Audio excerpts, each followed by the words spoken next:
So for our viewers out there today, and for me even, asking, well, colonoscopy at age 66, we talk about starting at age 50. Had anyone recommended to you that you maybe get screened or? You know, not once. And I have been under constant doctor care, but orthopedic. And I guess I figured nothing was bothering me. I was going for all these other constant surgeries, physical therapy 3 times a week for 13 straight years. I mean, it was a lot, and it never dawned on me because I didn't have any what I thought were symptoms. And that's important because we start colonoscopy at age 50 for most folks, and it doesn't matter what symptoms they have. All that matters is the 50th birthday came along, the big 50. Yeah. And no matter what, folks should undergo a form of colon cancer screening to prevent, unfortunately, what you went through. Now, and I could understand how it felt for you. My grandpa, back in the 80s, was diagnosed with colon cancer and unfortunately died of colon cancer. And back then, they had not pushed screening at the time for colon cancer with colonoscopy. And you were floating around from doctor to doctor, mostly for your orthopedic issues, and made it all the way to age 66 without a colonoscopy. And obviously, we wish you had one done before. But once we recognized your symptoms, you talked about how quickly we wanted to move along. Yes. And that's important. You know, as a physician, my heart sinks the minute I put that camera in and I bump into a colon mass or a very, very large polyp. And, you know, sometimes it's very emotional for us. You know, oh my gosh, here is this nice lady and I've got to deal with this mass. What do I tell her when she wakes up? How is she going to react? And for me, it's all about time. I want to find the patient the best doctor as fast as possible to now cut out the tumor. If we need to do chemo, I want to get all the testing done overnight. And unfortunately, we do face some, you know, obstacles, whether it be insurance company, waiting for authorizations and things like that. So you made it through quickly. Yes, I did. And after surgery was in the summer, I believe, or at the end of the summer? Yes, in the summer. Okay. Yeah. So that was the summer of 2017, and then we had a little bit of a scare. Yeah. We had a little scare again where you went for what we call some surveillance with the oncologists and with Dr. Shahebar, where after someone has a cancer removed, the physicians want to make sure it doesn't come back. And so a scan was done, and we saw something light up, correct? Yes. More anxiety. Yes, they did. Yeah. More oh anxiety. my God, that was more anxiety than the original. Because then I figured, now I'm not going to get away without having that colostomy. And we had seen something light up on what we call a PET scan. Yeah. And a PET scan for our viewers is a scan where you get injected with some fluid or medication where it wants to light up in areas of high activity. And we know cancer cells are very, very active. And so there was something lighting up where the surgery was done. And it's not uncommon that we see this. It's often related to inflammation, but there was a great concern. And so we repeated another colonoscopy together.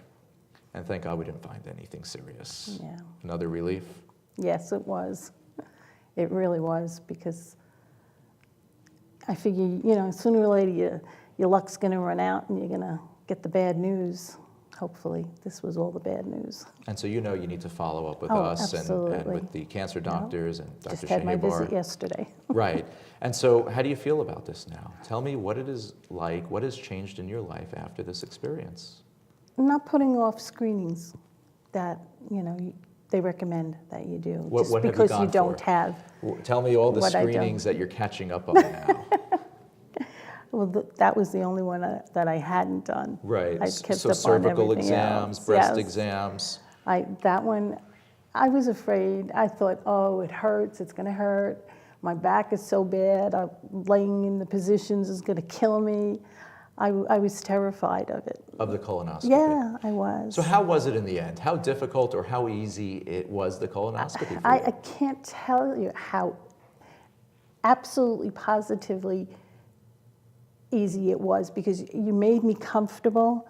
There was, you know, you joke around a lot. So when you get into the room, and that's an awkward time, you know, when positioning and You've got looking at everything. Your fanny is out in the air. Yeah. We give you some fancy shorts, though. We give you some shorts. We obviously cut a hole for the fanny. Yeah. And so you roll into a room, you meet an anesthesiologist, you met the folks.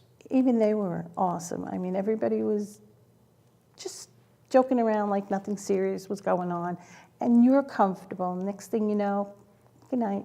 And you don't feel anything, Nothing. correct? Even when I had the big tumor and you had to take biopsies from it, I felt nothing. You woke no up with discomfort no ever. clue that there was No, something right. Right. I wouldn't have known I had anything done. After colonoscopy, how did you feel the hour after? Fine. I could have gone dancing. You went? You No, didn't go dancing. I said I though. could have You gone could have gone dancing. dancing. Okay. Yes. We don't want folks dancing right before. No, also. no. But you that's left how the good I center, felt. unfortunately, with some news that you went upstairs to your room. Yeah. And Hard. we waited then for the biopsies.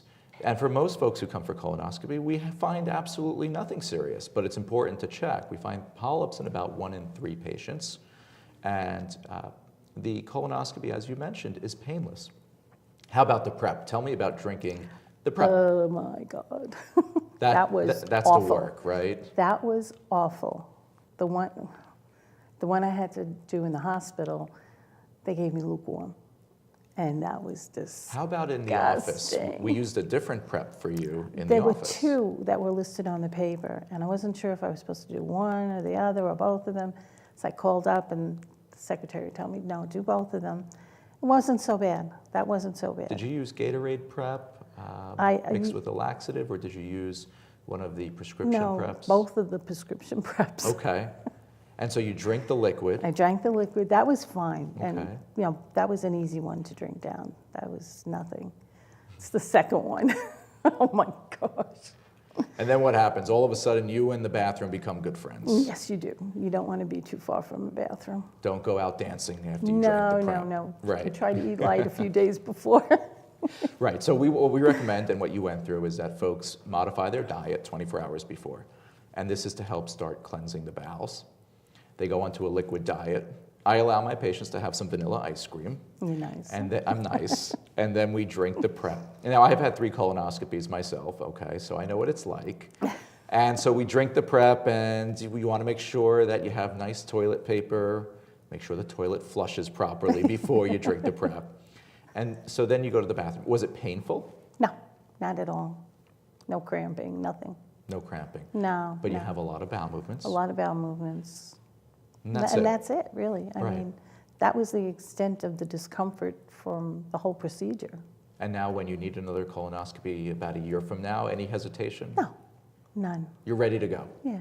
And what about family members? Have you tried to educate family members and friends to get their colonoscopy? Absolutely. I talk to everybody about it. What do you tell them? How do you present it? I tell them, had I gone when I should have gone, I probably wouldn't have cancer. Yeah, So I talk to everybody about it. but you made it in time. Yeah. Right in time. Right in time. It is. Folks that we find polyps in, sometimes, just the other day I took a polyp out of a gentleman, and it was a large polyp, and the biopsy came back with some small cancer in the polyp. But thankfully for him, the polyp was, the way we removed it, good margins. And I'm going to be calling him probably right after this, because I just got the results overnight, and say, hey, listen, we got you just in time. As a matter of fact, he won't even need surgery. Oh, wow. And so it's important for the viewers today to realize that by doing a colonoscopy, as you suggested, on time, Yeah. can prevent It's a big thing. unnecessary events down the line. Absolutely. For something that's so painless. It's a little inconvenience for one day while you go to the bathroom. That's it. The sedation for the colonoscopy is the pleasure part, I would say, right? Yes. How was the sleep? Tell me the sedation is like a dream. Oh, my God.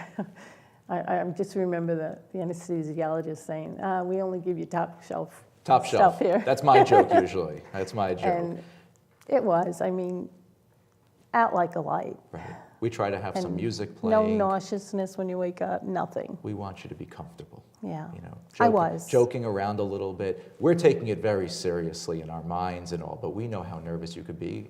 I know how nervous you could be having had 3 colonoscopies. As they're wheeling you into the room, all of a sudden there's a rush of anxiety. Yeah. And so I think it's important for doctors out there and the anesthesiologists who might be watching to realize how anxious patients can be, and to keep the mood serious, because this is a Right. medical procedure, but to lighten it up for the patients. Yeah, you Answer can- all the questions. I'm sure you had tons of questions before. How did you get information aside from asking the doctors? Did you Google? Did you go online? No, because the first time I was so sick, I couldn't think. I couldn't hardly speak.